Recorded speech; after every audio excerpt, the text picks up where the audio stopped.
Magic നോവലിലേക്ക് സ്വാഗതം. സ്നേഹദൂരത്തൊരു കാത്തിരിപ്പ് part 9.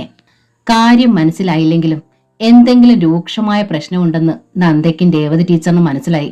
എന്താണ് ഈ നന്ദയുടെ പ്ലാനെന്ന് മായയും അശോകനും വിളിച്ചു ചോദിച്ചു. നന്ദയ്ക്കിനി എന്ത് പ്ലാൻ? അഖിലും അക്കുവും അവളുടെ ദേഹത്ത് നനഞ്ഞ പക്ഷിക്കുഞ്ഞുങ്ങളെ പോലെ സദാസമയവും പറ്റിപ്പിടിച്ചിരിക്കുന്നു. അതാണ് ഉത്തരം. മറ്റെന്ത് പ്ലാനാണ് അവൾക്കിനി വേറെയുള്ളത്? ഹരിയുടെ മരണാനന്തര ചടങ്ങുകളും പുലവിടലും എത്തി. 10ഉം 11ഉമായി തന്നെയാണ് അത് നടക്കുന്നത്. ഗീതയും കുട്ടികളും ആ ചടങ്ങ് സമയത്തെത്തി. അഖിലിനെയോ അക്കുവിനെയോ അനുതാപത്തോടെയോ സ്നേഹത്തോടെയോ ഒന്ന് തലോടാൻ പോലും ഗീത ശ്രമിച്ചില്ല. അഞ്ജുവും മഞ്ജുവും അവരുടെ അടുത്തിരുന്നു. അഖിൽ എതിർപ്പ് പ്രകടിപ്പിച്ചില്ല. അവർക്ക് മലയാളം അറിയില്ല, അഖിലിന് ഹിന്ദിയും. അതുകൊണ്ട് സംസാരമുണ്ടായില്ല. അക്കു പക്ഷേ നന്ദയെ കെട്ടിപ്പിടിച്ച് നെഞ്ചിൽ മുഖം ചേർത്തിരുന്നതേയുള്ളൂ. ആരെയും ശ്രദ്ധിച്ചില്ല. പുലവിടൽ പ്രമാണിച്ച് ശ്രീകലയുടെ അച്ഛനും അമ്മയും എത്തിയിരുന്നു. മകളുടെ മരണവും പുലവിടലും കൂടിയ ശേഖരന് പത്മാവതിക്കും അന്ന് ആശ്വസിക്കാൻ കഴിഞ്ഞിരുന്നു. കുഞ്ഞുങ്ങളെ നോക്കാൻ അവരുടെ അച്ഛനുണ്ടല്ലോ എന്ന്. ഇപ്പോഴോ ആ അച്ഛനും ഇല്ലാതായിരിക്കുന്നു. ഇത്ര നിർഭാഗ്യവാരാണോ ആ കുഞ്ഞുങ്ങൾ? അച്ഛനും അമ്മയും ഒരുപോലെ ഇല്ലാതാകാൻ തക്ക എന്ത് പാപമാണ് അവർ ചെയ്തിട്ടുള്ളത്? കർമ്മങ്ങൾ നടക്കുന്ന പച്ചോല പന്തലിലേക്കും കുരിയാലയിലേക്കും അവരുടെ മിഴികൾ നീണ്ടു. ഈറൻ തറ്റൊടുത്ത് കുഞ്ഞി കണ്ണുകൾ നിറഞ്ഞു വന്ന് അഖിൽ അച്ഛന് വേണ്ടി കർമ്മങ്ങൾ ചെയ്തു. അക്കുവിനെ ചേർത്ത് പിടിച്ചുകൊണ്ട് നന്ദയും അവന്റെ അരികിൽ തന്നെ ഉണ്ടായിരുന്നു. മന്ത്രം ചൊല്ലുന്നതിനിടയിൽ കർമ്മി ഹരിയുടെ പേരും നാളും പറഞ്ഞു. ഹരി നാമധേയസ്യ ചോതി നക്ഷത്രസ്യ. മന്ത്രം ഏറ്റുപറഞ്ഞ് കർമ്മങ്ങൾ ചെയ്തുകൊണ്ടിരുന്ന അഖിൽ ഹരിയുടെ പേരും നാളും കേട്ടതും ഒറ്റ പൊട്ടിക്കരച്ചിൽ. അച്ഛാ! പൊട്ടി തുറന്നുള്ള നിലവിളിയോടെ അവൻ ചാടി എഴുന്നേറ്റതും അടുത്തു നിന്ന നന്ദയെ കെട്ടിപ്പിടിച്ചു. അമ്മയുടെ പൊന്നു മോനെ! നന്ദ അവനെ തന്റെ മാറോട് ചേർത്തണച്ചു. കവളിൽ ഉമ്മ വെച്ചു. കരയല്ലേ കുട്ടാ, കരയല്ലേ. അവന്റെ നെഞ്ചിലെ ചൂട് നന്ദ ഹൃദയം കൊണ്ട് തൊട്ടറിഞ്ഞു. വല്ല വിധേനയും നന്ദയും കൂടിയിരുന്ന് ഹരിയുടെ കർമ്മങ്ങൾ അഖിലിനെ കൊണ്ട് പൂർത്തിയാക്കിച്ചു വെച്ചു. എന്നിട്ട് 2 മക്കളെയും ചേർത്ത് പിടിച്ച് നന്ദ മുറിയിലേക്ക് പോന്നു. കുഞ്ഞുങ്ങളുടെയും നന്ദയുടെയും കരച്ചിലും കണ്ണീരും ഒന്നായി. അമ്മേ, അച്ഛൻ, അക്കു അതുമാത്രമേ കരച്ചിലിനിടയിൽ പറയുന്നുള്ളൂ. അഖിൽ അതുപോലും പറയുന്നില്ല. പക്ഷേ വിതുമ്പി വിറച്ച് ആ മുഖമാകെ ചുവന്നു പോയിരുന്നു. ഹരി മരിച്ചിട്ട് ഇന്നോളം 2 പേർക്കും ശരിക്ക് ആഹാരം പോലും കഴിച്ചിട്ടില്ല. ഇരുവരും വല്ലാതെ ക്ഷീണിച്ചും വിളറിയും കാണപ്പെട്ടു. ചടങ്ങ് തീർന്നതും ശേഖരനും പത്മാവതിയും നന്ദയും കുട്ടികളും ഇരിക്കുന്ന മുറിക്കുള്ളിലേക്ക് വന്നു. യാത്ര പറയുന്നതിനിടയിൽ അത്യന്തം വിമ്മിട്ടത്തോടെ പത്മാവതി നന്ദയെ നോക്കി. എന്നിട്ട് പതിയെ പറഞ്ഞു, നന്ദയോട് ഒരു കാര്യം പറയാനാണ് ഞങ്ങൾ വന്നത്. ഈ കുട്ടികളെ 2ആളെയും ഒരിക്കൽ ഞങ്ങളോടൊപ്പം വിടണം. എന്തിനാമേ ഇപ്പോൾ അവരെ കൊണ്ടുപോകുന്നത്? നന്ദ പറഞ്ഞു. പിന്നീടാകട്ടെ, ഞങ്ങൾ ഒരുമിച്ച് വരാം. പിന്നീട് അതിനവസരം കിട്ടിയില്ലെങ്കിലോ? ശേഖരൻ ചോദിച്ചു. അതെന്താ? നന്ദയ്ക്ക് അവരുടെ ആ സംസാരം പിടികിട്ടിയില്ല. അച്ഛനും അമ്മയും നഷ്ടപ്പെട്ട അനാഥ കുഞ്ഞുങ്ങളല്ലേ ഇവര്? ശേഖരൻ തുടർന്നു. ആർക്കും എന്ത് തീരുമാനം ഇപ്പോൾ എടുക്കാമല്ലോ. ഇവർ അനാഥ കുഞ്ഞുങ്ങളോ? ഞാൻ ജീവിച്ചിരിക്കുമ്പോഴോ? ആര് പറഞ്ഞു ഇത്? കുട്ടികളെ തന്നിലേക്ക് കൂടുതൽ ചേർത്ത് പിടിച്ച് നന്ദ അല്പം ഗൗരവത്തിൽ ചോദിച്ചു. അപ്പോൾ നന്ദ കാര്യങ്ങളൊന്നും അറിഞ്ഞില്ലേ? പത്മാവതി ചോദിച്ചു. എന്ത് കാര്യങ്ങൾ? നന്ദ നെറ്റി ചൊളിച്ചു. ഈ വീട് വിറ്റ് കഴിഞ്ഞു. ആര് പറഞ്ഞു? വീട് പണയം എടുത്തിരിക്കുന്ന ബ്ലേഡുകാരൻ തന്നെ ഇതങ്ങ് എടുത്തു. അവസരം നോക്കി അയാൾ മുതലെടുത്തു. കള്ളക്കണക്കും പറഞ്ഞ് മുതലും ബ്ലേഡ് പലിശയും എല്ലാം കൂടി കിഴിച്ചിട്ട് ബാക്കിയായി 10 ലക്ഷം രൂപ രഘുവിനും ജയശ്രീക്കും കൊടുത്തിട്ടുണ്ട്. നന്ദ ജനൽ കമ്പിയിൽ മുറുകെ പിടിച്ചു. 3ആയിട്ട് വീതിച്ചാൽ കുട്ടികളുടെ വീതം വേറെ വെക്കണ്ടേ? അത് കഴിയില്ലാഞ്ഞിട്ട് പണം അവർ 2ആളും കൂടി പകുത്തെടുക്കുകയാണ്. നാളെ ഈ വീട് കൈമാറ്റം ചെയ്യും. നന്ദയെ ഇറക്കി വിട്ടിട്ട് അവർ 2ആളും കുട്ടികളെയും കൂട്ടി മടങ്ങും. ശക്തമായൊരു കൊടുങ്കാറ്റ് 4 വശത്തു നിന്ന് നന്ദയെ ഒരുപോലെ ആക്രമിച്ചു. അതിന്റെ ചുറ്റിനുള്ളിൽ പെട്ടതുപോലെ നന്ദയുടെ ബോധമണ്ഡലവും ശക്തമായി കറങ്ങിത്തിരിഞ്ഞു. അമ്മേ, അമ്മേ! അഖിലും അക്കുവും ദീനമായി വിളിക്കുന്നത് കേട്ടാണ് രേവതി ടീച്ചർ അപ്പുറത്ത് നിന്ന് വന്നത്. നന്ദ തളർന്ന മട്ടിൽ ഭിത്തിയിലേക്ക് ചാരിയിരിക്കുന്നു. അഖിലും അക്കുവും അവളുടെ അടുത്തിരുന്ന് കുലുക്കി വിളിക്കുന്നു. അമ്മേ, അമ്മേ! അക്കുവിനോട് മിണ്ടമ്മേ! അക്കു കരച്ചിൽ ഒച്ചത്തിലാക്കി. നന്ദയുടെ ചേതനയെ ആ കരച്ചിൽ തൊട്ടുണർത്തിയതുപോലെ അവൾ മുഖമുയർത്തി. അക്കുവിനെ ചേർത്ത് പിടിച്ചു. അഖിലും അവളോട് ചേർന്നിരുന്നു. എന്താ എന്താ ഉണ്ടായേ? അപരാധികളെ പോലെ മുന്നിൽ നിൽക്കുന്ന ശേഖരനെയും പത്മാവതിയെയും രേവതി ടീച്ചർ നോക്കി. ഈ വീടും പറമ്പും വിറ്റു കഴിഞ്ഞു. ശേഖരൻ പറഞ്ഞു. വിൽക്കട്ടെ, വിൽക്കുന്നത് ഉടമസ്ഥരല്ലേ, ആർക്കാ തടയാൻ അവകാശം? രേവതി ടീച്ചർ ചോദിച്ചു. പക്ഷേ കുട്ടികളുടെ കാര്യത്തിൽ അവരെന്ത് തീരുമാനമാണ് എടുത്തത്? കിട്ടിയ പണത്തിൽ ഒരു വീതം ഹരിക്കുള്ളതാണ്. അത് വീതം വെക്കാൻ കഴിയില്ലവർക്ക്. അതുകൊണ്ട് കുട്ടികളെ കൂടി കൊണ്ടുപോകുന്നു അവർ. നന്ദയുടെ തളർച്ചയ്ക്ക് കാരണം രേവതി ടീച്ചറിന് പിടികിട്ടിയത് അപ്പോഴാണ്. പക്ഷേ ഞങ്ങളത് സമ്മതിക്കില്ല. മരിച്ചുപോയെങ്കിലും എന്റെ മോളുടെ കുഞ്ഞുങ്ങളായവര്. അവള് മരിച്ചപ്പോ തന്നെ ഞങ്ങൾ കൊണ്ടുപോകാൻ ഒരുങ്ങിയതാ. ഹരി എന്ന് സമ്മതിച്ചില്ല. പിടിച്ചു പറിച്ചു കൊണ്ടുപോകാൻ ഞങ്ങൾക്കന്ന് കഴിഞ്ഞതുമില്ല, പത്മാവതി പറഞ്ഞു. പക്ഷേ ഇനി ഞങ്ങൾ സമ്മതിക്കില്ല. തടയാൻ ഹരിയില്ലല്ലോ. മറ്റുള്ളവരുടെ കൂടെ പോയി ഈ കുഞ്ഞുങ്ങൾ നരയിക്കാൻ ഞാൻ സമ്മതിക്കില്ല. എന്റെ മോളുടെ ആത്മാവ് പോലും അത് ഓർക്കില്ല. പത്മാവതിക്ക് കണ്ണുകൾ നിറഞ്ഞുപോയി. നന്ദയുടെ നെഞ്ചിൽ നിന്നും അവർ അക്കുവിനെയും അഖിലിനെയും വിടർത്തിയെടുത്തു. നന്ദ മക്കളെ തിരിച്ചെടുത്ത് തന്നോട് തന്നെ ചേർത്ത് നിർത്തിക്കൊണ്ട് പറഞ്ഞു. ഇവരെ ഞാൻ വിട്ടുതരില്ലമ്മേ. എന്ന് പറഞ്ഞാൽ എങ്ങനെയാ? ശേഖരൻ പറഞ്ഞു. ഹരി മരിച്ചു, നന്ദ വിധവയായി. എന്നാൽ എന്താ? നന്ദ ഇപ്പോഴും ചെറുപ്പം, 30 35 പ്രായം. അതൊരു പ്രായമാണോ? നന്ദയ്ക്കിനിയും ഒരു വിവാഹം ആകാം. ഇനിയും എനിക്ക് വിവാഹമോ? നന്ദ ഞെട്ടിപ്പോയി. അതെ, അങ്ങനെ ഒരു ആവശ്യത്തിന് മുൻപിലെത്തുമ്പോൾ അനാഥരായ കുഞ്ഞുങ്ങൾ നന്ദയ്ക്ക് അധികപ്പറ്റാവും. അങ്ങനെ ഒരു രംഗം വേണോ നന്ദേ? നന്ദയുടെ കണ്ണുകൾ വല്ലാതെ കുറുകി, മുഖവും ചുളിഞ്ഞു. അതുകൊണ്ട് തൽക്കാലത്തെ വിഷമം ഇപ്പോൾ നന്ദയ്ക്കുണ്ടാവും. ആ സാരമില്ല. കുട്ടികളെ ഞങ്ങൾ ഇപ്പോൾ തന്നെ കൊണ്ടുപോവുകയാണ്. നന്ദയ്ക്ക് വല്ലപ്പോഴും കാണണമെന്ന് തോന്നിയാൽ അങ്ങോട്ട് വരാം, പത്മാവതി പറഞ്ഞു. ഇല്ല, ഞാനിത് സമ്മതിക്കില്ല, നന്ദ തീർത്ത് പറഞ്ഞു. ഇവരെ ഞാൻ എന്റെ മക്കളായിട്ടാ സ്നേഹിക്കുന്നതും വളർത്തുന്നതും. 3 മാസത്തെ സ്നേഹവും വളർച്ചയല്ലേ ഉള്ളൂ, ശേഖരൻ പറഞ്ഞു. 3 മാസം, നന്ദ സ്വയം പറഞ്ഞു. 3 മാസമെന്ന് നിങ്ങളൊക്കെ പറഞ്ഞപ്പോഴേ എനിക്ക് മനസ്സിലായുള്ളൂ. 3 ദിവസമേ ആയുള്ളൂ എന്നായിരുന്നു എന്റെ തോന്നൽ, നന്ദ തുടർന്നു. ശ്രീകലയുടെ അമ്മ അച്ഛനും ഒന്നും മനസ്സിലാക്കണം. 3 യുഗങ്ങളിലെ സ്നേഹവും അടുപ്പവും എനിക്ക് ഈ കുട്ടികളോടുണ്ടെന്നും. ഹരിയും ഞാനുമായി വിവാഹം നടന്നു എന്നത് സത്യം. പക്ഷേ ഞാൻ ആ വിവാഹത്തിന് സമ്മതിച്ചത് ഇവരെ എനിക്ക് കിട്ടാൻ വേണ്ടിയാണ്. ഇവർ ഹരിയുടെ കുട്ടികളാണ്, എന്റെ ഭർത്താവിന്റെ കുട്ടികൾ. എനിക്ക് അവരെ വേണം. ഒരു നിർബന്ധക്കാരിയെ പോലെ ശാഠ്യ സ്വരത്തിൽ പറഞ്ഞ് നന്ദ കുട്ടികളെ കൂടുതൽ അടുക്കി പിടിച്ചു. അങ്ങനെ പറഞ്ഞാൽ എങ്ങനാ? സംഭാഷണം കേട്ടുകൊണ്ടുവന്ന ജയശ്രീ ചോദിച്ചു. ഹരിയുടെ കുട്ടികളാണിവര്. നീ ഹരിയുടെ ഭാര്യയുമാണ്, അത് സമ്മതിച്ചു. പക്ഷേ എന്ന് കരുതി ഹരിയുടെ ആദ്യത്തെ വിവാഹത്തിലുള്ള മക്കളുമായി നിനക്കെന്താ അവകാശം? ഒരവകാശവും ഇല്ല. നീ അവരുടെ രണ്ടാനമ്മയാ. രണ്ടാനമ്മ എന്നത് ഒരവകാശവാദത്തിനും പറ്റിയ ഒന്നല്ല, ജയശ്രീ വിശദീകരിച്ചു പറഞ്ഞു. അതാണ് ഞങ്ങളും പറയുന്നത്, ശേഖരൻ പറഞ്ഞു.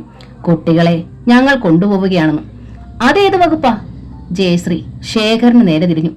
ഇവര് ഞങ്ങളുടെ കൊച്ചുമക്കളാ, പത്മാവതി പറഞ്ഞു. ഓഹോ, ഇത്രയും നാളും ഈ കൊച്ചുമക്കളെ നോക്കാൻ ആർക്കും ഒരു അവകാശമില്ലായിരുന്നു, ജയശ്രീ പുച്ഛത്തോടെ പറഞ്ഞു. എന്താണിവിടെ? രഘു അങ്ങോട്ട് വന്നു. കുട്ടികളെ കൊണ്ടുപോകാൻ സംഘം ചേർന്ന ചേട്ടാ ആളുകൾ എത്തിയിരിക്കുന്നത്. ഓഹോ, രഘു മുഖം ചുളിച്ചു.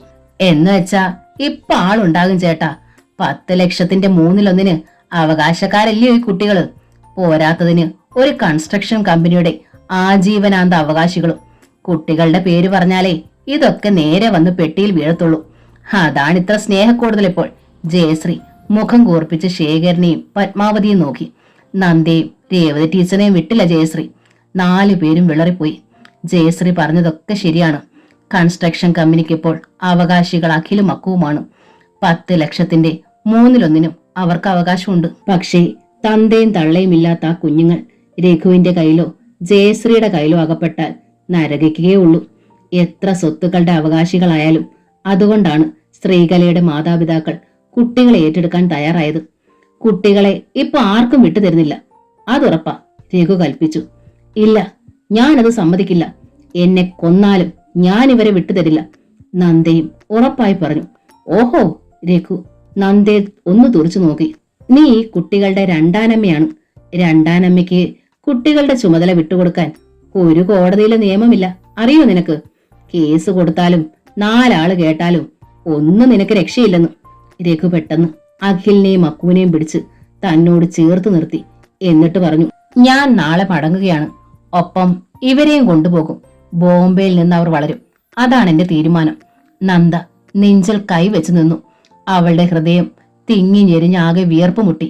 ജയശ്രീ തെല്ലൊരു വെപ്രാളത്തോടെ രഘുവിനെ നോക്കി. അയ്യോ, അത് വേണ്ട ഏട്ടാ. ഇതുങ്ങള് ഇവിടെ നിന്ന് വളർന്ന കുട്ടികളല്ലേ. അവരെ ഇനി ബോംബെക്കൊക്കെ കൊണ്ടുപോയാൽ ആദ്യം മുതൽ അവരൊന്ന് പരിചയിച്ചു വരണ്ടേ? അത് ചേട്ടന് ബുദ്ധിമുട്ടാകും, ഗീതേച്ചിക്കും. അതുകൊണ്ട് അവരെ ഞാൻ നോക്കിക്കോളാം ചേട്ടാ.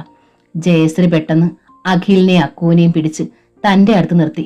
കണ്ണീരുണങ്ങാത്ത കുഞ്ഞു കണ്ണുകൾ മിഴിച്ച് അഖിലും അക്കുവും രഘുവിനെയും ജയശ്രീയെ നോക്കി.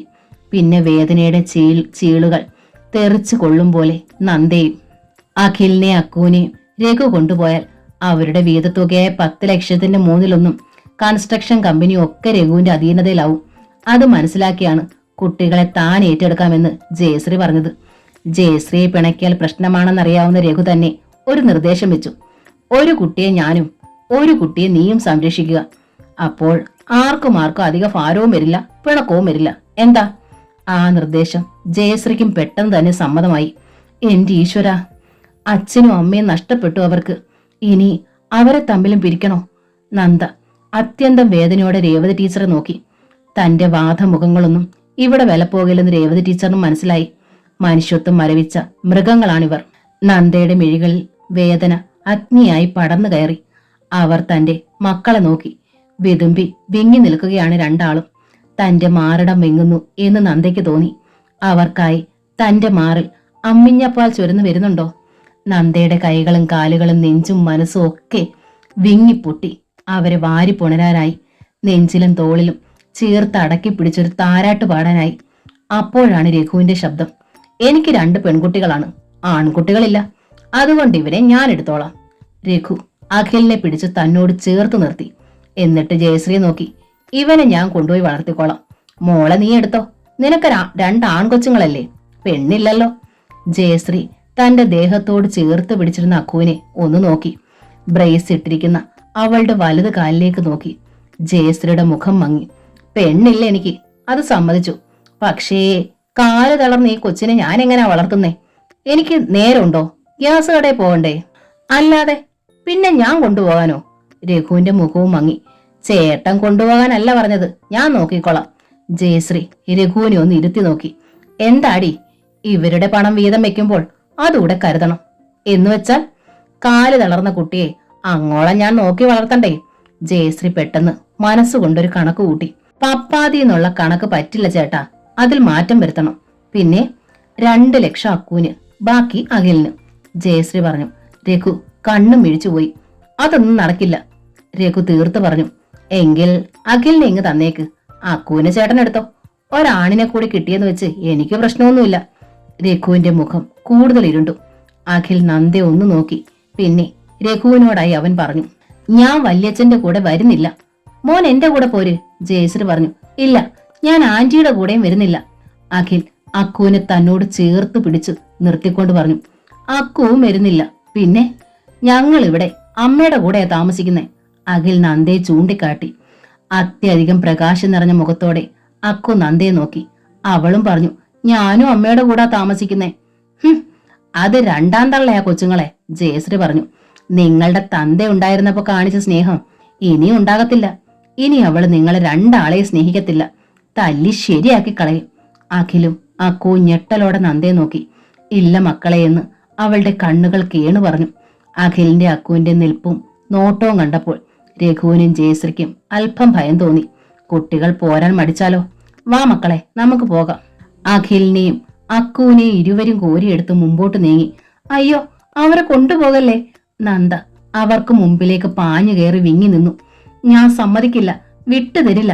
നന്ദ അഖിലിനെ കയറി പിടിച്ചു. മാറി നിക്കടി അങ്ങോട്ട്. രഘു നന്ദയെ ശക്തമായി പിടിച്ചൊരു വശത്തേക്ക് തള്ളി. നന്ദ മുഖമടിച്ച് താഴെ വീണു. അത് ശ്രദ്ധിക്കാതെ രഘു മുന്നോട്ട് നീങ്ങി. വീട് വല്യേച്ചാ, വീട് ആന്റി. ഇരുവരും കരഞ്ഞു. കുതറി താഴെ ഇറങ്ങാൻ നോക്കി. രഘുവും ജയശ്രീയും അവരെ 2 പേരെയും വിട്ടില്ല. ജയശ്രീ ഒരു ഓട്ടോറിക്ഷ ഏർപ്പാടാക്കിയിരുന്നു. അക്കുവിനെ അതിൽ കയറ്റി ഓട്ടോറിക്ഷ പാഞ്ഞു. രഘു തന്റെ കാറിനുള്ളിലേക്ക് അഖിലിനെ പിടിച്ചിട്ടു. എന്നിട്ട് കാർ എടുത്തു. ഗേറ്റ് കടക്കുമ്പോഴേക്കും ഓടുന്ന കാറിനുള്ളിൽ നിന്ന് ഡോർ തുറന്ന് അഖിൽ പുറത്തേക്ക് എടുത്തൊരു ചാട്ടം. കാർ സ്റ്റാർട്ട് ചെയ്ത് നീങ്ങി. എങ്കിലും ഗേറ്റ് കടന്നിരുന്നില്ല. അതുകൊണ്ട് അഖിൽ വീണത് മുറ്റത്തെ പഞ്ചാര മണലിലേക്കാണ്. വീഴ്ചയുടെ ആഘാതത്തിൽ അവൻ കുട്ടിക്കരണം മറഞ്ഞുപോയി. എന്നിട്ടും അത് വകവയ്ക്കാതെ അവൻ പിടഞ്ഞെഴുന്നേറ്റു. അക്കു, അക്കു! പരിഭ്രമത്തോടെ 4 പാട് നോക്കിക്കൊണ്ട് അഖിൽ വിളിച്ചു. ചേട്ടായി എന്ന അക്കുവിന്റെ വിളി എങ്ങു നിന്നും കേട്ടില്ല. അഖിൽ കൂടുതൽ പരിഭ്രമിച്ചു. അക്കുമോളെ! അഖിലിന്റെ സ്വരം നിലവിളിയായി രൂപാന്തരപ്പെട്ടു. കാലി തുള്ളിക്കൊണ്ടാണ് രഘു കാർ നിർത്തി ഇറങ്ങി വന്നത്. അധിക പ്രസംഗി, എന്താടാ ഈ ചെയ്യുന്നത്? ഓടുന്ന കാറിനുള്ളിൽ നിന്നാണോ ഇറങ്ങി ഓടുന്നത്? അഖിലിന്റെ ചെവിയിൽ ശക്തമായി പിടിച്ചു തിരുമിക്കൊണ്ടാണ് രഘു പറഞ്ഞത്. അഖിൽ ഉറക്കെ കരഞ്ഞു. ശേഖരനും പത്മാവതിയും നെഞ്ചു പൊട്ടലോടെ അത് കണ്ടു നിന്നു. രഘുവിനെ അവർക്ക് ഭയമായിരുന്നു. അതുകൊണ്ട് എതിരിടാൻ കഴിഞ്ഞില്ല. എടാ വരാൻ! ബലം പിടിച്ചു നിന്നിരുന്ന അഖിലിനെ രഘു മണലിലൂടെ വലിച്ചഴച്ചു. അയാൾ വീണ്ടും ഡോർ തുറന്നു. അഖിലിനെ കാറിനുള്ളിലേക്ക് പിടിച്ചിടാനൊരുങ്ങി. കാറിന്റെ ഡോറിൽ ചവിട്ടി അഖിൽ കുതറി പിന്നോക്കം തള്ളി. എടാ! അരിശത്തോടെ രഘു വീണ്ടും അവന്റെ തുടയിൽ ആഞ്ഞടിച്ചു. അമ്മേ! അഖിലിന്റെ വേദനയോടുള്ള വിളി നന്ദയുടെ കാതുകളിലൂടെ കടന്ന് അന്തർചേതന ഉണർത്തി. അവൾ കണ്ണുമിഴിച്ചു. ആക്സിഡന്റിന് അന്ന് നെറ്റിയിലുണ്ടായ മുറിവ് കരിഞ്ഞു വരുന്നതേ ഉണ്ടായിരുന്നുള്ളൂ. ആ മുറിവ് തലയിലിടിച്ചാണ് നന്ദ ഇപ്പോൾ വീണത്. തല മരവിച്ചു പോയിരുന്നു. നന്ദ 4 പാട് നോക്കി. കുഞ്ഞുങ്ങൾ എവിടെ? അവൾ മുറ്റത്തേക്ക് പാഞ്ഞു. അഖിലിന്റെ രഘുവുമായി യുദ്ധം നടക്കുകയാണ് അപ്പോഴും. അവൾ അയാൾക്ക് മുൻപിലേക്ക് ചെന്നു. കുഞ്ഞിനെ വിട്! നന്ദയുടെ ശബ്ദം ഉയർന്നു. രഘു തിരിഞ്ഞു നോക്കി. വിട്ടില്ലെങ്കിലോ? രഘുവിന്റെ കണ്ണുകൾ ചുവന്നു.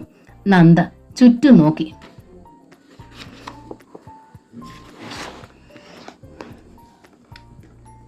കർമ്മങ്ങൾ ചെയ്യുന്നതിനിടയിൽ എന്തോ ആവശ്യത്തിന് അടുക്കളയിൽ നിന്ന് മുറ്റത്തേക്കെടുത്ത വെട്ടുകത്തിയതാ മുറ്റത്ത് കിടന്ന കസേരയിൽ. നന്നായി തേച്ച് മൂർച്ച വരുത്തിയതാണത്. കരിക്ക് വെട്ടാനെടുത്തതാവാം. നന്ദ ഒരു ചാട്ടത്തിനത് കൈക്കലാക്കി. വിട്ടില്ലെങ്കിലോ? അവളുടെ കണ്ണുകളിലും രോഷം തീ പടർത്തി. 3 തരം കുഞ്ഞിനെ പിടിച്ചിരിക്കുന്ന ആ കൈ ഞാനിവിടെ വെട്ടിയിടും. നീ അത്രയ്ക്കായോ? രഘു അവളുടെ നേർക്ക് തിരിഞ്ഞു. അതെ, അത്രയ്ക്കായി. കൈ വെട്ടിയിട്ടാലും എനിക്കെന്റെ കുഞ്ഞിനെ തിരിച്ചു വേണം. നന്ദ വെട്ടുകത്തിയിൽ മുറുകെ പിടിച്ചു. ഇതെന്റെ അനിയന്റെ കുഞ്ഞാ. ഞാൻ കൊണ്ടുപോകുന്നതിന് ഒരു നിയമവും തടസ്സം പറയില്ല. രഘു ചീറി. വെട്ടുകത്തിക്ക് നിയമം അറിയില്ലല്ലോ. നന്ദ കൂസാതെ നിന്നു. വെട്ടുകത്തിയുടെ വായ്ത്തല തിളങ്ങി. രഘുവിന്റെ മുഖം ചുളിഞ്ഞു. അരിശത്തോടെ അയാൾ അഖിലിന്റെ പിടിവിട്ടു. അവൻ ഒരു ചാട്ടത്തിന് നന്ദയുടെ ചുമലിലേക്ക് അള്ളി പിടിച്ചു കയറി. അവളെ ഉമ്മകൾ കൊണ്ട് മൂടി. പകയുള്ള സർപ്പത്തിന്റെ കണ്ണുകളോടെ നന്ദയെ ഒന്ന് തുറച്ചു നോക്കിയിട്ട് രഘു തന്റെ കാറിൽ കയറിപ്പോയി. ഗീതയും കുട്ടികളും ചടങ്ങ് തീർന്ന നിമിഷം തന്നെ പോയി കഴിഞ്ഞിരുന്നു. അഖിൽ പറഞ്ഞു, അമ്മേ, അക്കു! നന്ദ പിടഞ്ഞെഴുന്നേർന്നു. എന്താ മോനെ? അക്കു പോയമ്മേ. ആന്റി കൊണ്ടുപോയി.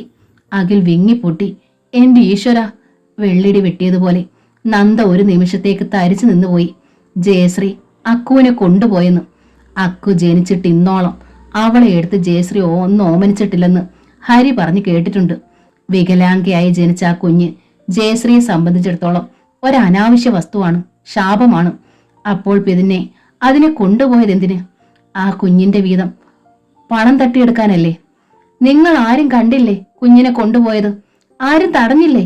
നന്ദ ശേഖരനെ നോക്കി, പത്മാവതിയെ നോക്കി, രേവതി ടീച്ചറിനെയും ചേച്ചമ്മയെ നോക്കി. രണ്ടും കൽപ്പിച്ചു നിൽക്കുന്ന അവരോട് എന്നാ പറയാനാ കുഞ്ഞെ? ചേച്ചമ്മ ചോദിച്ചു. നന്ദ മുറ്റത്തേക്ക് തളർന്നിരുന്നു. അവൾക്ക് മുൻപിലും പുറകിലും വശങ്ങളിലുമെല്ലാം ഹരി വന്നു നിൽക്കുന്നു. ഒന്നല്ല, ഒത്തിരി ഹരിമാർ, 100 ഹരിമാർ. കാല് വയ്യാത്ത അനിയത്തെക്കുറിച്ച് ഹരിയേക്കാൾ സൂക്ഷ്മതയാണ് അഖിലിന്. എപ്പോഴും കൂടെ ചേർത്ത് നിർത്തുകയും നടക്കുമ്പോൾ ഒരിടത്തും തട്ടാതെയും വീഴാതെയും അഖിൽ നോക്കുകയും ചെയ്യും. അക്കു പക്ഷേ ജയശ്രീയുടെ സ്നേഹമില്ലായ്മയിൽ എങ്ങനെ സുരക്ഷിതയാവും?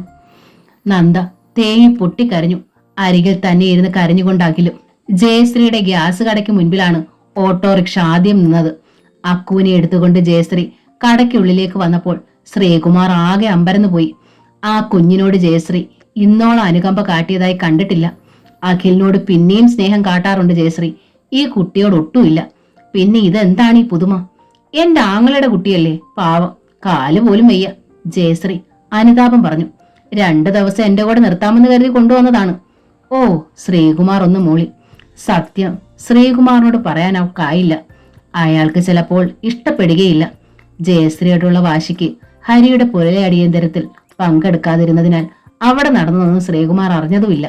വീട് വിറ്റതോ കിട്ടിയ തുക ഭാഗം വെച്ചതോ ആ ഭാഗത്തിൽ ഉൾപ്പെട്ടതാണ് മുൻപിലിരിക്കുന്ന വികലാംഗയായ പെൺകുട്ടിയെന്നോ അയാൾക്കറിയില്ല. മോൾക്ക് വിശക്കുന്നുണ്ടോ? ശ്രീകുമാർ അക്കുവിനെ തലോടി. അക്കു തലയാട്ടി. എന്റെ കുട്ടിക്ക് പിന്നെ എന്താ വേണ്ടത്? എനിക്ക് അമ്മയുടെ അടുത്ത് പോകണം. അക്കു ചിണുങ്ങി. പോകാലോ. ശ്രീകുമാർ അക്കുവിനെ തലോടി. 2 ദിവസം ഈ ആന്റിയുടെ കൂടെയും അങ്കിളിന്റെ കൂടെ നിൽക്കണം. അവിടെ 2 ചേട്ടായിമാരും ഉണ്ട്. 2 ദിവസം കഴിയുമ്പോ അങ്കിൾ തന്നെ മോള് കൊണ്ടുപോയി അമ്മയുടെ അടുത്താക്കാം. അക്കുവിന് സമ്മതം പൂർണ്ണമായി ഇല്ലെങ്കിലും തലയാട്ടി. ശ്രീകുമാർ എന്നും അവളോട് സ്നേഹം കാട്ടാറുണ്ട്. മിഠായികളും സമ്മാനങ്ങളും നൽകാറുമുണ്ട്. ശ്രീകുമാറിനോട് അവൾ പെട്ടെന്നിണങ്ങി. ശ്രീകുമാർ അനുനയത്തിൽ അവളോട് ഒട്ടിച്ചേർന്നു. വൈകിട്ട് ശ്രീകുമാറിനോടൊപ്പം ജയശ്രീയും അക്കുവും അവളുടെ വീട്ടിലേക്ക് പോയി. അവിടെ ചെന്നതോടെ അക്കുവിന് കൂടുതൽ ശ്വാസം മുട്ടലായി. സങ്കടവും വന്നു. അക്കുവിന് അഖിലിനെയും നന്ദയും വേണം. അങ്കിൾ, നമുക്ക് വീട്ടിലേക്ക് പോകാം അങ്കിൾ. അക്കു വിങ്ങി വിതുമ്പി. പോകാം മോളെ. ശ്രീകുമാർ അവളെ കയ്യിലും ചുമലിലും എടുത്തുകൊണ്ട് നടന്നു. സ്നേഹമായി സംസാരിച്ചു. തോളിലിട്ട് കഥ പറഞ്ഞു. ആഹാരം കഴിക്കാനും അവൾക്ക് കൂടെ അഖിൽ വേണമായിരുന്നു. അരികിൽ നന്ദയും. ശ്രീകുമാർ മടുത്തു. ജയ്, ശ്രീകുമാർ വിളിച്ചു. എന്താ? കിച്ചണിലായിരുന്ന ജയശ്രീ വിളി കേട്ടു. ഞാൻ ഈ കുഞ്ഞിനെ കൊണ്ടുപോയി വിട്ടിട്ട് വരാം. ജയശ്രീ പാഞ്ഞെത്തി. എന്തിന്? അതിന്റെ സങ്കടവും കരച്ചിലും കണ്ടില്ലേ? ഇത് 2 ദിവസം കഴിയുമ്പോൾ മാറിക്കോളും. ഇവിടെ ആദ്യമായിട്ടാ കരച്ചിലും സങ്കടവും. ശരി, ഇന്ന് രാത്രി കഴിയട്ടെ.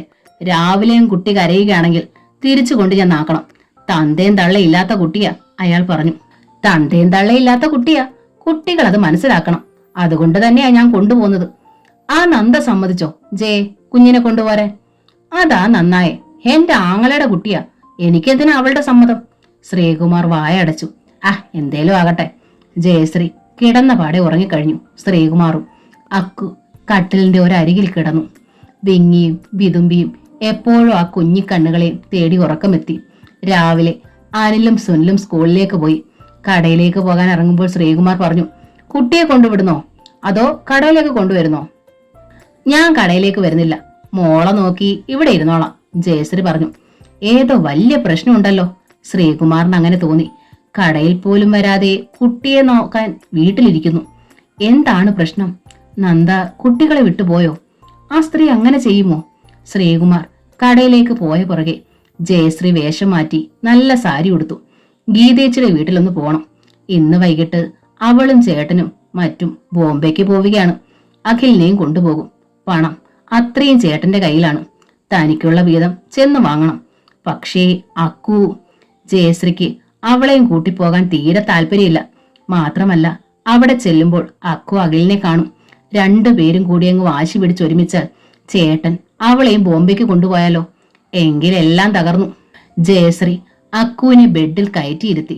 ഒന്നാലോചിച്ചിട്ടവൾ അക്കുവിന്റെ കാലിൽ നിന്ന് ബ്രേസ് അഴിച്ചു മാറ്റിവെച്ചു. സൂത്രക്കാരിയാണ്. കാലിനും കൂടി പകരം തലച്ചോറ് കൂടുതലുണ്ട്. ഇറങ്ങിപ്പോയാലോ? അതഴിച്ചാല് എനിക്ക് നടക്കാൻ മേലാന്റി, അക്കു പറഞ്ഞു. ഞാൻ വരുന്നത് വരെ നീ നടക്കണ്ട. ആന്റി എവിടെ പോവാ? ദാ ഇപ്പൊ വന്നേക്കാം. മോള് മിണ്ടാതെ ഇവിടെ ഇരുന്നോണം കേട്ടോ. ജയശ്രീ വാതിൽ പൂട്ടി സ്ഥലം വിട്ടു. അക്കു ഇഡലി കഴിച്ചതേയില്ല. അവൾക്ക് വിശപ്പും തോന്നിയില്ല. ആ വീട്ടിൽ മറ്റാരുമില്ലെന്നും താൻ മാത്രമേ ഉള്ളൂ എന്നുള്ള ബോധം വന്നപ്പോൾ അക്കു ഭയന്നു. എവിടെ നിന്നോ വന്നൊരു പട്ടി മുറ്റത്ത് നിന്ന് കുരയ്ക്കുക കൂടി ചെയ്തപ്പോൾ അക്കു ഉറക്ക കരഞ്ഞു. അക്കുവിന്റെ ആ കരച്ചിൽ കേട്ട് നെഞ്ച് നിറയുന്ന വെപ്രാളത്തോടെ നന്ദ ഓടി വന്നു. രാത്രിയിലും പുലർച്ചെയും ഒക്കെ നന്ദ കാത്തിരുന്നു. അക്കുവിനെയും കൊണ്ട് ജയശ്രീ തിരികെ വരുമെന്ന്. വന്നില്ല. അഖിലും കരച്ചിൽ തന്നെ. യുദ്ധം ചെയ്തിട്ടായാലും അക്കുവിനെ തിരികെ കൊണ്ടുപോകാനാണ് നന്ദ ഇപ്പോൾ വന്നത്. പക്ഷേ അക്കുവിന്റെ കരച്ചിൽ മാത്രമേ കേൾക്കുന്നുള്ളൂ. കാണാനാവുന്നില്ല. 4 വശം അടച്ചിട്ടിരിക്കുന്നു. ജനാല പോലും. മോളെ, അമ്മയുടെ കുട്ടാ, നന്ദ വിളിച്ചു.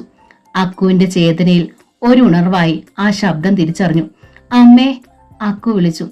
അമ്മ വന്നടാ കുട്ടാ, വാതിൽ തുറന്നേ. എനിക്ക് വയ്യമ്മേ, ഞാൻ കട്ടിലേലിരിക്കുക. ഏങ്ങലിനിടയിൽ അക്കു പറഞ്ഞു. വയ്യെന്നോ? കട്ടിലേലിരിക്കുവാണെന്നോ? എന്തു പറ്റി അക്കുവിന്? നന്ദയ്ക്ക് പരിഭ്രമമായി. 4 വശവും നടന്ന് നന്ദ ഡോറിൽ തട്ടി നോക്കി. ജനലിലും തട്ടി നോക്കി. അകത്തു നിന്നും കുറ്റിയിട്ടിരിക്കുകയാണ് എല്ലാറ്റിനും. ഈ വീട്ടിൽ അക്കു അല്ലാതെ മറ്റാരുമില്ലെന്ന് നന്ദയ്ക്ക് മനസ്സിലായി. രോഷം കൊണ്ട് നന്ദ പെരുവിരൽ മുതൽ വിറച്ചു. വാതിൽ വെട്ടിപ്പൊളിക്കണമെന്നും കുഞ്ഞിനെ വാരിയെടുക്കണമെന്നും അവൾക്ക് തോന്നി. നന്ദ വന്നത് സ്കൂട്ടറിലാണ്. അവൾ സ്കൂട്ടർ സ്റ്റാർട്ട് ചെയ്തു പാഞ്ഞു. നേരെ ശ്രീകുമാറിന്റെ കടയിലെത്തി. രൗദ്രയായി കടയിലേക്ക് കയറി വരുന്ന നന്ദയുടെ കണ്ണുകളിലെ ചോപ്പ് കണ്ടപ്പോൾ ശ്രീകുമാർ ഒന്ന് വരണ്ടുപോയി. ഇതെന്ത് ഭാവം? എവിടെ ജയേച്ചി? നന്ദ ചോദിച്ചു. അവൾ ഇന്ന് കടയിൽ വന്നില്ല, വീട്ടിലുണ്ട്. അക്കുമോൾ അവിടെ ഉള്ളതുകൊണ്ട് പോന്നില്ല. ഇല്ല, അവർ വീട്ടിലില്ല. എന്റെ പൊന്നു മോളെ ആ വീട്ടിൽ ഒറ്റയ്ക്ക് പൂട്ടിയിട്ടിട്ട് അവർ എവിടേക്കോ പോയി. എവിടെ പോകാൻ? എനിക്കറിയില്ല. നന്ദ കിതച്ചു. എനിക്കെന്റെ മോളെ വേണം ഇപ്പോൾ, ഈ നിമിഷം.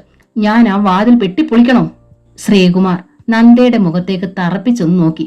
എന്താണ് സത്യത്തിൽ സംഭവിച്ചത്? നന്ദ ഏറ്റവും ചുരുങ്ങിയ വാചകത്തിൽ കാര്യം പറഞ്ഞു. ശ്രീകുമാറിന്റെ മുഖം ചുവന്നുപോയി. അപ്പോൾ തന്നെ അവൾ പറ്റിച്ചു. അയാൾ തന്റെ ബൈക്കിൽ കയറി, നന്ദ തന്റെ സ്കൂട്ടറിലും. അവർ വീട്ടിലെത്തി. ഒരു സ്പെയർ കീ ശ്രീകുമാറിന്റെ കയ്യിലും എപ്പോഴും ഉണ്ടാകും. അതുകൊണ്ട് അയാൾ ഡോർ തുറന്നു. 4 വശവും അടഞ്ഞുകിടക്കുന്ന ജനാലകളും വാതിലുകളും. ഇരുവരും അകത്ത് കടന്നു. ഇരുവരും കണ്ടു. ബെഡിൽ നിന്ന് താഴെ കൂർന്നു വീണുപോയ അക്കു താഴെ ഭിത്തി അരികിൽ ചാരി വെച്ചിരുന്ന തന്റെ ബ്രേസ് എടുക്കാനെന്നോണം അങ്ങോട്ട് ഇഴയുന്നു.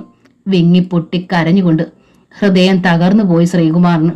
നന്ദ അവളെ വാരിയെടുത്ത് നെഞ്ചോട് ചേർത്ത് പൊത്തിപ്പിടിച്ചു. ജയശ്രീ രഘു താമസിക്കുന്നിടത്ത് ചെല്ലുമ്പോഴാണ് അഖിലിനെ നന്ദ പിടിച്ചു വെച്ച സത്യം അറിയുന്നത്. ചേട്ടൻ ഇത്ര ചൊണയില്ലാതായി പോയല്ലോ, ജയശ്രീ കുറ്റപ്പെടുത്തി. അതാണ് ഞാനും പറയുന്നത്. ഇപ്പൊ അവളുടെ മുൻപിൽ തോറ്റ അടിയറവ് പറഞ്ഞിട്ട് വന്നിരിക്കുന്നു, നാണം കെട്ട്. ഗീതയും പറഞ്ഞു വെറുപ്പോടെ. ഇത്തിരി ഇല്ലാത്തൊരു ചെക്കൻ ചേട്ടന്റെ കയ്യിൽ നിന്ന് പോകാന്ന് വെച്ചാലോ? ഛേ, കഷ്ടം. ജയശ്രീക്ക് ആകെ ഈർഷ്യായി. ഇനി എന്നാൽ ചെക്കന്റെ വീതം പണം അവിടെ കൊണ്ടുപോയി കൊടുക്ക്. അവിടെ ഞാൻ പോകുന്നുണ്ട്, രഘു മുരണ്ടു. പക്ഷേ പണം കൊടുക്കാനല്ല, അവനെയും കൊണ്ടേ ഞാൻ പോരും. അത് 3 തരം. തടഞ്ഞാൽ ഞാൻ അവളെ വെട്ടും. വെട്ടുകത്തിക്കല്ല, കോടാലിക്ക്. ആ, അതാണ് വേണ്ടത്, ജയശ്രീ പറഞ്ഞു. നീയും വാ എനിക്കൊരു സഹായത്തിന്, രഘു പറഞ്ഞു. ജയശ്രീയും അയാളുടെ കൂടെ ഇറങ്ങി. കാറിൽ അവർ ശ്രീനിലയത്തിലേക്ക് തിരിച്ചു. പോർച്ചിൽ നിർത്തിയ കാറിനുള്ളിൽ നിന്ന് ധാഷ്ടിയോടെ ജയശ്രീ ഇറങ്ങി. രഘുവും ജയശ്രീ ഉള്ളിലേക്ക് കയറി ചെന്നു. നന്ദ കുട്ടികളുടെ ഡ്രസ്സുകളും തന്റെ ഡ്രസ്സുകളും ഒക്കെ മടക്കിയെടുക്കുകയായിരുന്നു. ജയശ്രീയെ കണ്ടിട്ടും കണ്ടതായി നടിച്ചില്ല. തന്റെ പണി തുടർന്ന് ഗൗരവത്തിൽ. എന്റെ ചേട്ടന്റെ കൈവെട്ടുമെന്ന് പറഞ്ഞോടി നീ? ജയശ്രീ നന്ദയ്ക്ക് മുൻപിൽ നിന്നു. നന്ദ ശ്രദ്ധിച്ചതായി ഭാവിച്ചില്ല. എടി, നിന്നോടാണ് ഞാൻ ചോദിച്ചത്. ജയശ്രീ നന്ദയുടെ തോളിൽ ഒരു കുത്തു കൊടുത്തു. തോടരുതന്നെ, നന്ദ ശക്തമായ ഭാവത്തിൽ ചീറി. ആ മുഖഭാവം കണ്ട് ജയശ്രീ അമ്പരന്നു. പുറത്തേക്ക് പോകാൻ നോക്ക്. നന്ദ പുറത്തേക്ക് കൈ ചൂണ്ടി. അയ്യോടി, ഇതിപ്പൊ നിന്റെ വീടല്ല, നിന്റെ ഭരണവും ഇവിടെ വേണ്ട. ഇവിടെ നിന്ന് ഇറങ്ങുന്നത് വരെ ഇതെന്റെ വീടാണ്, എന്റെ ഭരണവും ഇവിടെ നടക്കും, നന്ദ ഉറപ്പിച്ചു പറഞ്ഞു. നന്ദയുടെ ആ ഉയർന്ന ശബ്ദം കേട്ട അകത്തെ മുറിയിൽ നിന്ന് അഖിൽ ഓടി വന്നു. അഖിലിന്റെ വിരൽത്തുമ്പിൽ പിടിച്ച് അക്കുവും. ഇതെന്ത് മറിമായം? ജയശ്രീ ആകെ വിഹ്വലയായി. താൻ വീട്ടിൽ പൂട്ടിയിട്ടിട്ട് പോന്ന കുഞ്ഞിവിടെ എന്തോ മറിമായം നടന്നിരിക്കുന്നു. എടി, ജയശ്രീ അക്കുവിന്റെ നേർക്ക് പാഞ്ഞു. തൊട്ടു പോകരുതെന്റെ കുഞ്ഞിനെ. നന്ദ അവർക്ക് മുൻപിൽ തടസ്സമായി കയറി നിന്നു. തുണികൾ മടക്കുന്നതിനപ്പുറത്ത് കരുതലോടെ വെച്ചിരുന്ന വെട്ടുകത്തി വീണ്ടും നന്ദ എടുത്തു. നന്ദയെ വലിച്ചു മാറ്റി അക്കുവിനെ എടുക്കാൻ ചെന്ന ജയശ്രീക്ക് മുൻപിലും ആ വെട്ടുകത്തിയുടെ വായ്ത്തല തിളങ്ങി. ചേട്ടന്റെ കൈ വെട്ടുമെന്നേ ഞാൻ പറഞ്ഞുള്ളൂ, പെങ്ങളുടെ തലയാവും ഇവിടെ ഞാൻ വെട്ടിയിടുക, നന്ദ പറഞ്ഞു. അവളുടെ മുഖഭാവം, കണ്ണുകൾ, ശബ്ദം. ജയശ്രീ ഒന്ന് പതറി. എടി നീ, ജയശ്രീ പറയാനാഞ്ഞു. ശബ്ദിക്കരുത്, വെളിയിൽ. നന്ദ പുറത്തേക്ക് വിരൽ ചൂണ്ടി. വെട്ടുകത്തിയിലേക്ക് നോക്കിയതോടെ ജയശ്രീയുടെ കണ്ണിൽ ഭയം തിങ്ങി. ജയശ്രീ പിന്നോക്കം നീങ്ങി. നന്ദ മുന്നോട്ടും. അഖിലിന്റെ അക്കുവിന്റെ മുഖത്തെ ഭയം അതോടെ നീങ്ങി. ആ കുഞ്ഞു മുഖങ്ങൾ തെളിഞ്ഞു. അവർ നന്ദയുടെ സാരിത്തുമ്പിന്മേൽ പിടിച്ച് ധൈര്യപൂർവ്വം മുൻപോട്ട് നീങ്ങി. ഹാളിൽ നിന്നിരുന്നവർ ആ വരവ് അമ്പരപ്പോടെ കണ്ടു. ജയശ്രീ ഇന്നലെ അക്കുവിനെ കൊണ്ടുപോകുകയും അതോർത്ത് സങ്കടപ്പെടുകയും ചെയ്തിരുന്നതുകൊണ്ട് ശ്രീകലയുടെ മാതാപിതാക്കളും പോയിരുന്നില്ല. കാറിൽ നിന്നിറങ്ങി സിറ്റ് ഔട്ടിൽ കയറിയ രഘുവും അമ്പരന്ന് നിന്നുപോയി. എടി, അയാളും പല്ല് കടിച്ച് മുൻപോട്ട് വന്നു. വരരുത്, നന്ദ കൽപ്പിച്ചു. പോലീസിനെ വിളിക്കേട്ടാ, ഈ ഭ്രാന്തിയെ കയ്യോടെ പിടിച്ചോണ്ട് പോട്ടെ. അവര് വല്ല ഭ്രാന്താശുപത്രിയിലും കൊണ്ടിട്ടോളും. ജയശ്രീ ചീറി. വിളിക്ക്, പോലീസിനെ വിളിക്ക്, നന്ദ അതേ വീറോടെ പറഞ്ഞു. സ്വന്തം അച്ഛന്റെ മരണത്തിൽ സങ്കടപ്പെട്ടിരിക്കുന്ന ഈ കുഞ്ഞുങ്ങളെ അവരുടെ സമ്മതം പോലും ചോദിക്കാതെ ബലമായി പിടിച്ചോണ്ടു പോകാൻ ഒരുങ്ങുന്ന കാര്യം ഞാൻ തന്നെ പറയാം. വിളിക്ക്.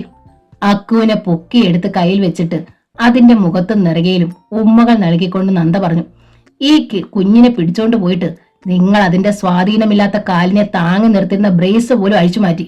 എന്നിട്ട് അതിനെ പൂട്ടിയിട്ട് കടന്നു കളഞ്ഞ ചരിത്രം ഞാൻ തന്നെ പറയാം. വിളിക്കേ. അപ്പോൾ നീ എന്റെ വീട്ടിൽ ആക്രമിച്ചു കയറിയാണ് കുഞ്ഞിനെ കൊണ്ടുപോകുന്നത് അല്ലേടി? ജയശ്രീ ചീറി. അതെ, ആക്രമിച്ചു തന്നെയാണ്. ആ ചരിത്രവും ഞാൻ പോലീസിൽ പറഞ്ഞോളാം. അത്യധികം തന്റെ ഇടത്തോടെ ഇന്ന് വരെ കാണാത്ത ആക്രമണ ഭാവത്തോടെ നന്ദ അങ്ങനെ നിന്നു, കുട്ടികളെ ചേർത്ത് പിടിച്ചു തന്നെ. അപ്പോൾ നീ കുട്ടികളെ രണ്ടുപേരെയും വിട്ടുതരില്ല അല്ലേടി? രഘു അവൾക്ക് മുൻപിലേക്ക് വന്നു. ഇല്ല, തരില്ല, നന്ദ ആവർത്തിച്ചു. ഇവരെന്റെ അനിയന്റെ മക്കളാണെങ്കിൽ രഘു കൊണ്ടുപോയിരിക്കും. അനിയന്റെ മക്കൾ, സ്വന്തം ചോര, ആ സ്നേഹം കണ്ടു ഞാൻ. നിങ്ങളുടെ അനിയൻ മരിച്ച് തലയ്ക്ക് മുകളിൽ എത്തിയതേ ഉള്ളൂ. നിങ്ങൾ ഈ കുഞ്ഞിനെ ഇന്നലെ ക്രൂരമായി ഉപദ്രവിച്ചു, മണ്ണിലിട്ട് വലിച്ചു. നന്ദ അതേ നിലയിൽ നിന്ന് വിരൽ ചൂണ്ടി. ചോര സ്നേഹമല്ല നിങ്ങൾക്ക് രണ്ടാൾക്കും, പണത്തോടുള്ള ആർത്തിയാണ്. അതുകൊണ്ടാണ് ഈ കുഞ്ഞിന്റെ തളർന്ന കാൽ വെച്ച് നിങ്ങൾ രണ്ടാളും വിലവേശിയതും. അതേടി, പണത്തിനു വേണ്ടി തന്നെ.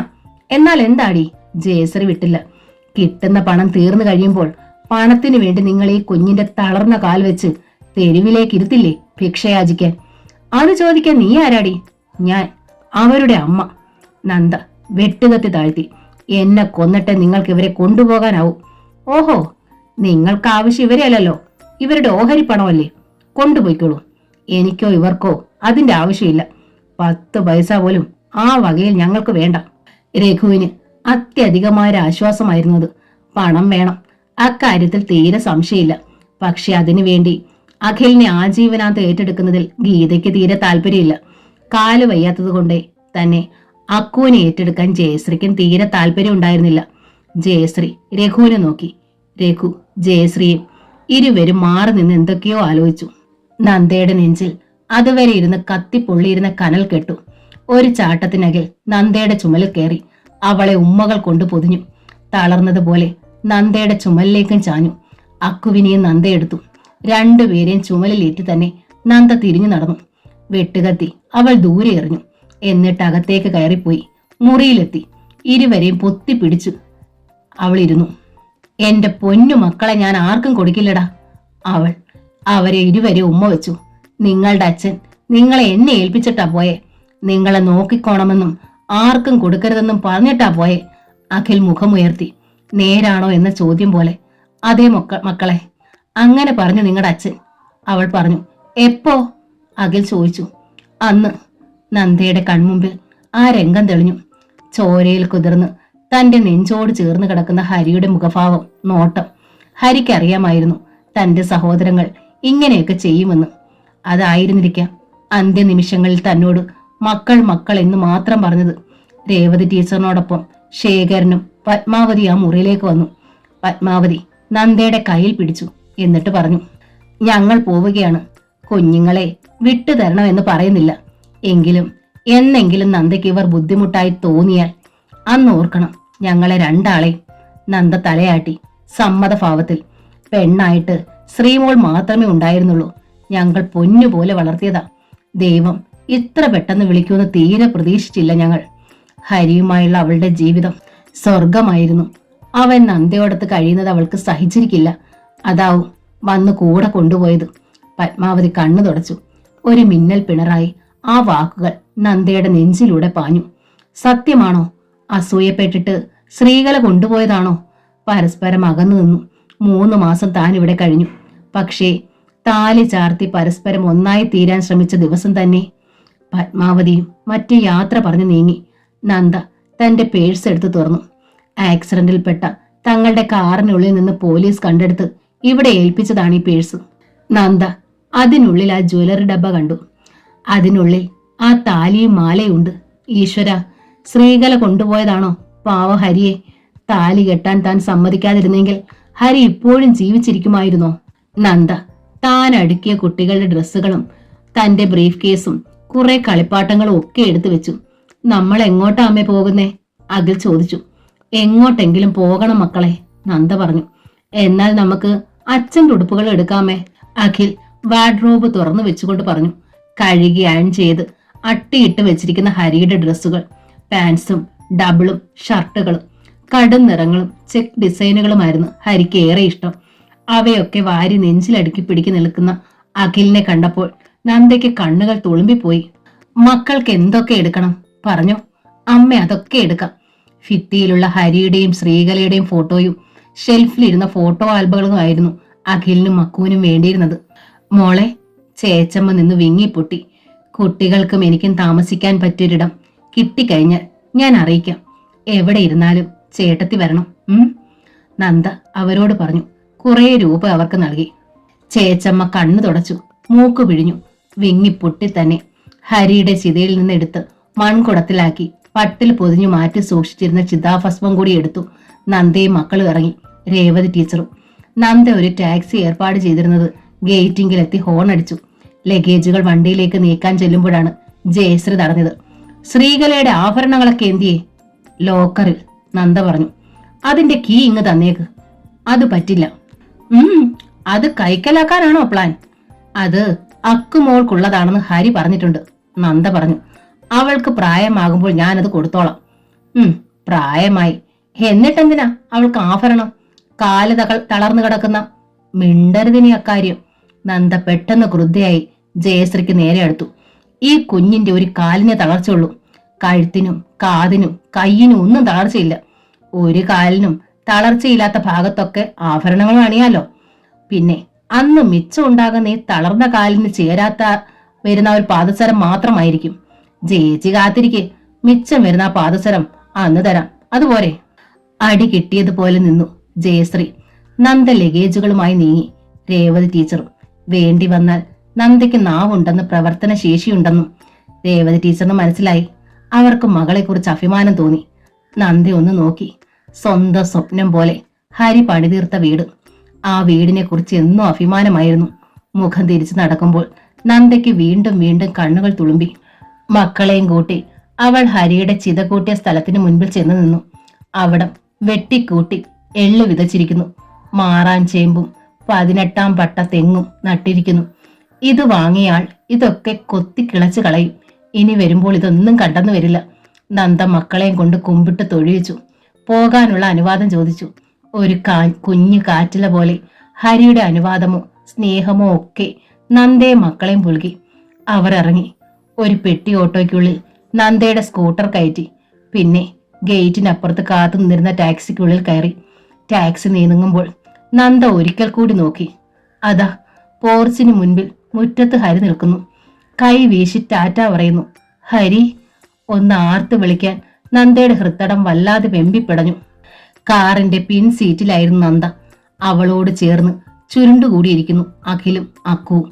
ഈ ചിറകിനടിയിലാണ് ഇനി ഞങ്ങളുടെ സുരക്ഷിതത്വം എന്ന് ഉറക്കെ ഉറക്കെ പ്രഖ്യാപിക്കുന്നത് പോലെ നന്ദയുടെ കൈകളും അവരെ പൊതിഞ്ഞു പിടിച്ചിരുന്നു. നിങ്ങളെ ഞാൻ എങ്ങും വിടില്ല എന്ന് ഉറപ്പ് കൊടുക്കുന്നത് പോലെ. രേവതി ടീച്ചർ അഖിലിനെയും അക്കുവിനെയും തലോടി. ഇവർക്കായി മാത്രം ജീവിച്ച ഒരച്ഛൻ.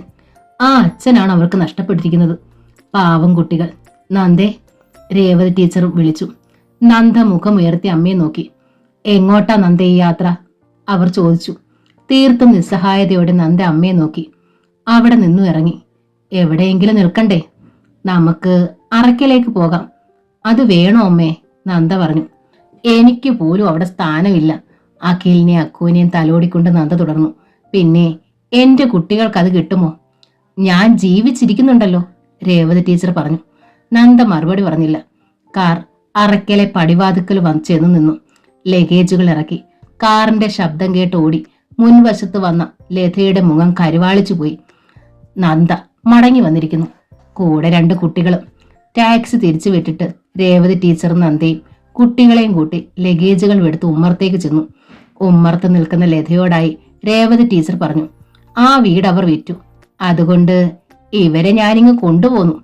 ലത മന്ദഹസിച്ചു, ഉള്ളിൽ പരിഹാസം ഒളിപ്പിച്ചുകൊണ്ട് തന്നെ. എന്നിട്ട് അവൾ പറഞ്ഞു, മകളെ കെട്ടിച്ചു വിടുന്നിടത്തെല്ലാം ചെന്ന് തിരിച്ച് വിളിച്ചോണ്ടു പോരാൻ അമ്മ ഇങ്ങനെ ജീവിച്ചിരിക്കുന്നുണ്ടല്ലോ. മഹാഭാഗ്യം.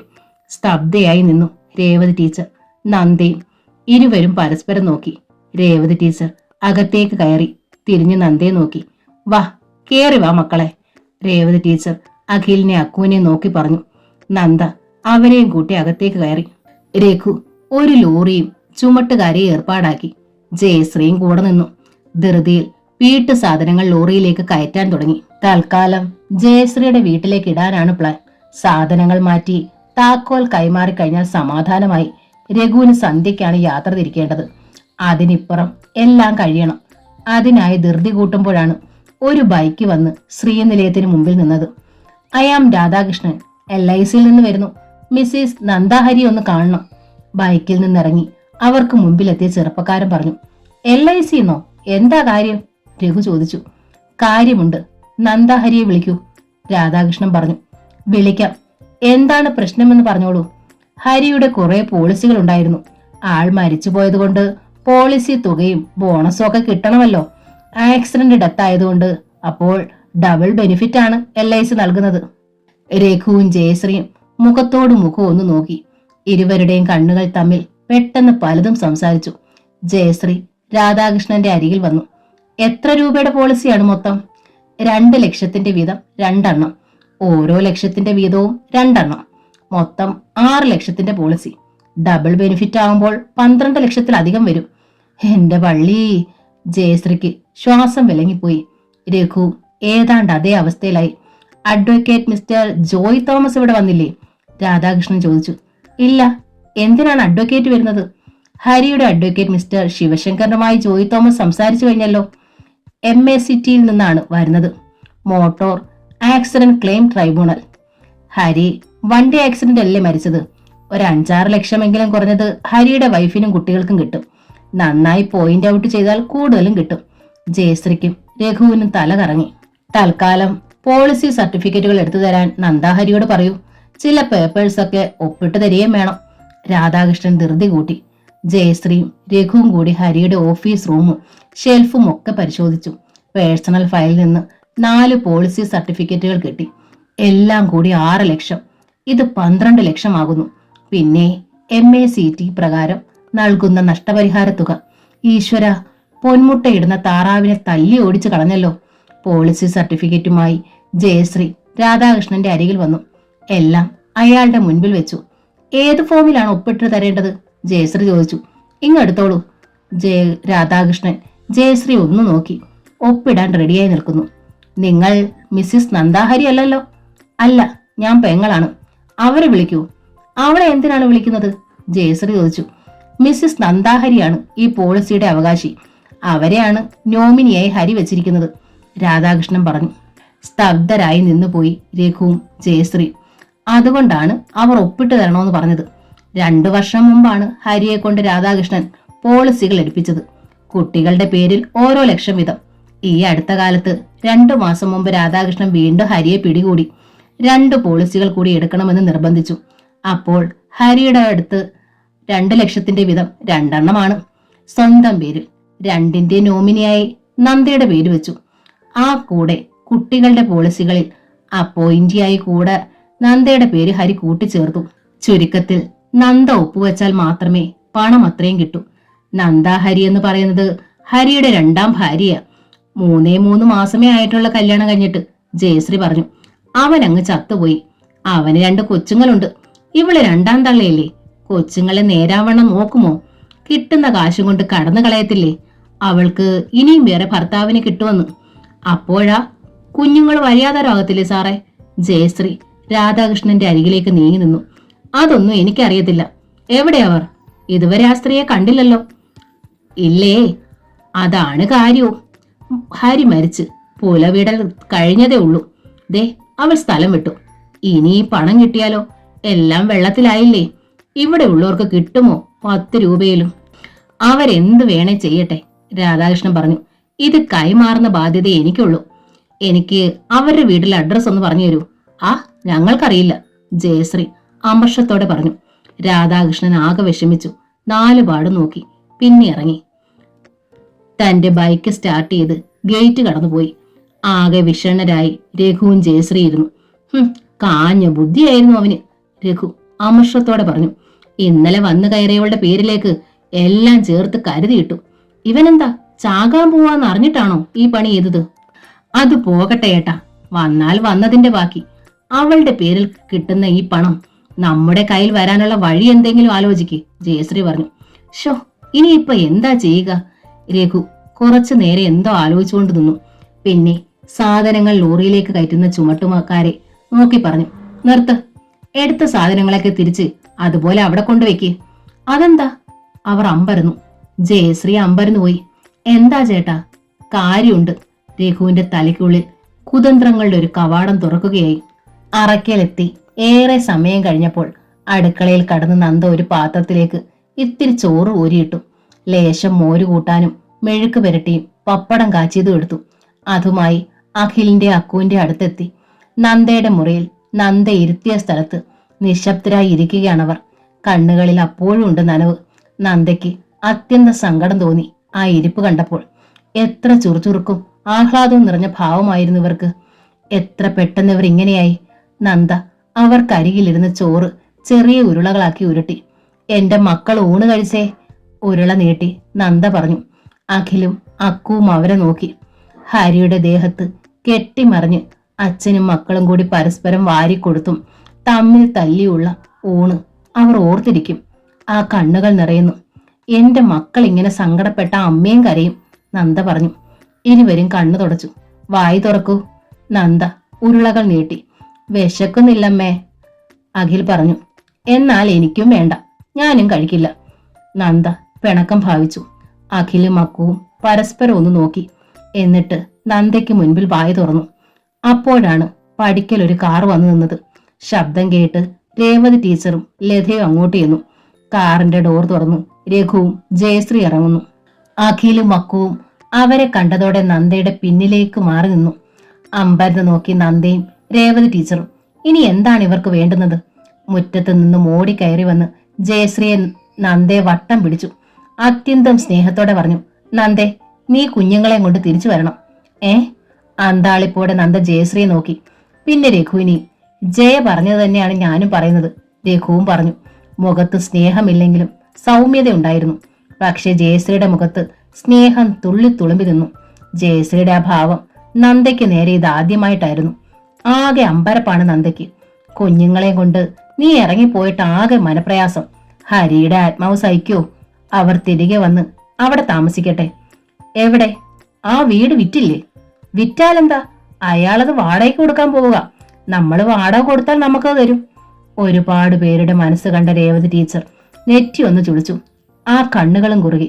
ഏതായാലും അവരിവിടെ എന്റെ കൂടെ വന്നതല്ലേ, ഇനി കുറച്ചു ദിവസം കഴിയട്ടെ, എന്നിട്ട് നമുക്ക് ആലോചിക്കാം. അത് പോരാ, രഘു പറഞ്ഞു. രഘു ഇന്നത്തെ വണ്ടിക്ക് പോവുമല്ലേ, നന്ദയും കുട്ടികളും പിന്നെ വന്നോളും, രേവതി ടീച്ചർ വീണ്ടും പറഞ്ഞു. അത് പോരാ, ദാ ഞങ്ങൾ കാർ കൊണ്ടുവന്നിട്ടുണ്ട്, ഉടനെ പോരാമല്ലോ, ഒരുങ്ങിക്കോളൂ. ഇവരെ അവിടെ തിരിച്ചാക്കിയിട്ട് വേണം എനിക്ക് പോകാൻ. ഇല്ല, ഞങ്ങൾ വരുന്നില്ല, നന്ദ പറഞ്ഞു. വരുന്നില്ലെന്നോ? ജയശ്രീയും രഘുവും ഒരുപോലെ ഞെട്ടി. അതെന്താ? ഇന്നലെ വരെ അത് സ്വന്തം വീടായിരുന്നു, ഇപ്പോഴത് വിറ്റിരിക്കുന്നു. ആ വീട്ടിലിനി അന്യരുടെ ഉടമസ്ഥയിൽ വാടക കൊടുത്ത് താമസിക്കാൻ എനിക്ക് വയ്യ, നന്ദ പറഞ്ഞു. എന്നാൽ വേറെ വീടെടുത്ത് തരാം നന്ദേ, ജയശ്രീക്ക് വെപ്രാളമായി.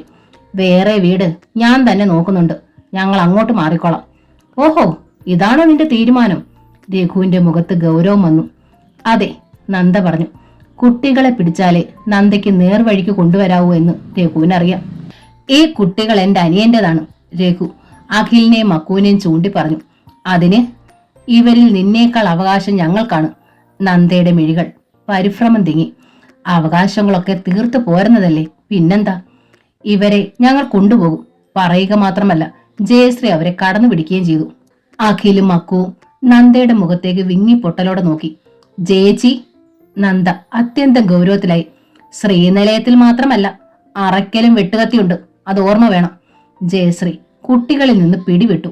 ഓഹോ, നീ ഞങ്ങളെ ഭീഷണിപ്പെടുത്തുവാണോ? ജയശ്രീക്ക് കലി കൊണ്ടു. അതെ, നന്ദ കൂസാതെ പറഞ്ഞു. നീ ഇതിന്റെ അനുഭവിക്കും. നന്ദ മറുപടി പറഞ്ഞില്ല. ജയശ്രീ മുറ്റത്തേക്ക് ഇറങ്ങി. വാ ചേട്ടാ, ഇവളോട് മര്യാദ പറ്റത്തില്ല. അത്യന്തം ഗൗരവത്തിലൊന്ന് നോക്കിയിട്ട് രഘുവും ഇറങ്ങി. പടിക്കൽ നിന്ന് ആ കാർ നീങ്ങിയപ്പോഴേ നന്ദ ശ്വാസം ശരിക്കു വിട്ടുള്ളൂ. എന്താണ് ഈ വരവിന്റെ പിന്നിൽ? രേവതി ടീച്ചർ ചോദിച്ചു. എന്തോ ഉണ്ട്, നന്ദ പറഞ്ഞു. ലാഭകരമായ എന്തോ ഒന്ന്. അതെന്താണെന്നാണ് മനസ്സിലാകാത്തത്. നന്ദ കുട്ടികളെയും കൊണ്ട് അകത്തേക്ക് കയറി. അരമണിക്കൂർ കഴിഞ്ഞില്ല. അറക്കലെ പടിക്കൽ പിന്നെ വന്നു നിന്നത് ഒരു പോലീസ് ജീപ്പാണ്. അതിൽ നിന്ന് 2 കോൺസ്റ്റബിൾമാർ പുറത്തേക്ക് ഇറങ്ങി വന്നു. ലതയാണ് നന്ദയെ വിവരം അറിയിച്ചത്. നന്ദ ഇറങ്ങി ചെന്നു, കൂടെ കുട്ടികളും. ഈ കുട്ടികളാണോ അഖിലും അക്കുവും? കോൺസ്റ്റബിൾ സക്രിയ ചോദിച്ചു. അതെ. നിങ്ങളാണോ നന്ദ? അതെ. നിങ്ങളെ കസ്റ്റഡിയിൽ എടുത്തിരിക്കുന്നു. ഈ കുട്ടികളെ വെട്ടുകത്തി കാട്ടി ഭീഷണിപ്പെടുത്തി തട്ടിക്കൊണ്ടുപോകുന്ന കുറ്റത്തിന്. നന്ദ വിയർത്തുപോയി. അതിലേറെ തളർച്ചയോടെ അവൾ ഭിത്തിയിലേക്ക് ചാരി. സ്നേഹദൂരത്തൊരു കാത്തിരിപ്പ് എന്ന നോവലിന്റെ ഈ ഭാഗം ഇവിടെ പൂർണ്ണമാവുകയാണ്. ഈ നോവൽ നിങ്ങൾക്ക് ഇഷ്ടമായെങ്കിൽ ലൈക്ക് ചെയ്ത്, ഷെയർ ചെയ്ത്, സബ്സ്ക്രൈബ് ചെയ്യണേ. താങ്ക്